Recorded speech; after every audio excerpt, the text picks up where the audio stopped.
And involved in probates as much as I am, I'm constantly involved with tenant evictions and squatters, and both on the buy side and the sell side. And so I watched real closely to the recent decision by the LA County Board of Supervisors, which really extends the nightmare for owners and for investors, and gives tenants continued reprieve. Let's go through the details, because as always, the devil's in the details. So one of the changes is they are ending the commercial eviction restriction. So basically, if you're a business that pays taxes, earns money, and pays people, you are losing the rights, and they're being phased out through February 2022. So the period of time that you have to make up the rents is being extended, but basically that's coming to a defined end. The no-fault residential eviction process. Now that's where a buyer buys a property, and for no reason the tenant wants to remove it, other than they own the property. They want to live in it, they want to remodel it, they want to move it from a single family to an apartment, whatever that is. Those restrictions are continuing through December 2022. So basically, it's almost impossible to do a no-fault tenant eviction. And by the way, when the process starts back up again, there'll be such a huge backlog of cases and such a militant pro-tenant army that I would recommend to my clients, it'd be unlikely you can evict people for even a year or two after that. Then there's owner move-in. And that's a process where somebody wants to buy a property and for the purpose of moving in and living in it, and there's a tenant there. And it used to be you could buy that and move in. So those restrictions are extended through May 2022. And then there's new criteria being added to it that says that the owner has to commit to living there for 36 consecutive months or 3 years. And then if the tenant is either elderly, low income, disabled, or terminally ill, that the owner, to use the rights to their property, would have to the same level of identity, I guess you would say.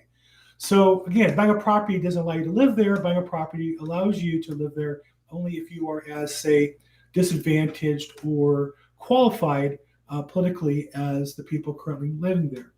And then the landlord, the relocation money, the money you have to pay to relocate, is also being dramatically increased.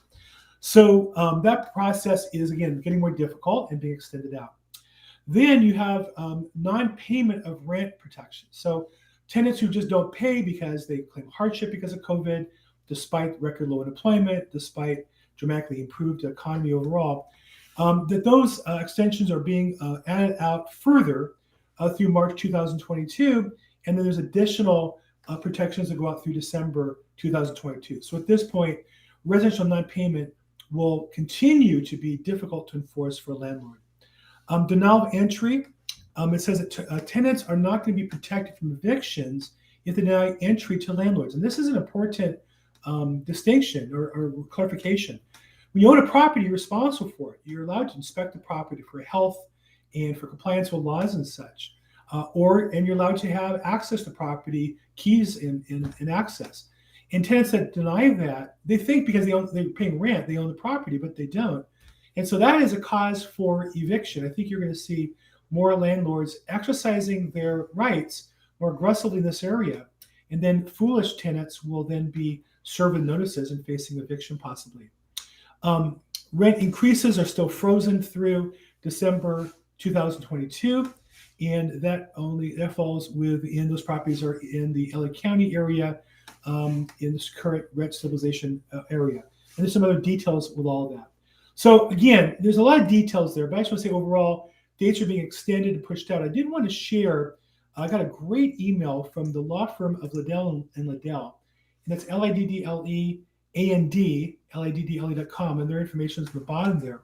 They are really my go-to for eviction legal representation. I refer clients to them regularly. And so what they have is this great graph that shows that commercial, the moratorium expires on January 31st, 2022, which is in a couple days.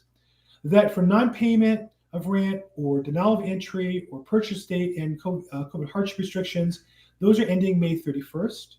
And the non-payment of rent, no fault, and nuisance is being extended through December 31st, 2022. So just a quick chart to recap those changes. So if you have questions about it, contact me if we want to talk about what to do, how to manage your property. If you have legal questions, I would call Liddell and Liddell. They're great. They've served my clients really well through the years, and I'm here to help you. But again, I watch this closely. There's other law firms as well with information, so I'm continuing to gather that. If I can help in any way, I'm Bill Gross. I'm at Bill Gross EXP in social media, or call me or text me 310-210-0008. Make this a great day. Thanks so much.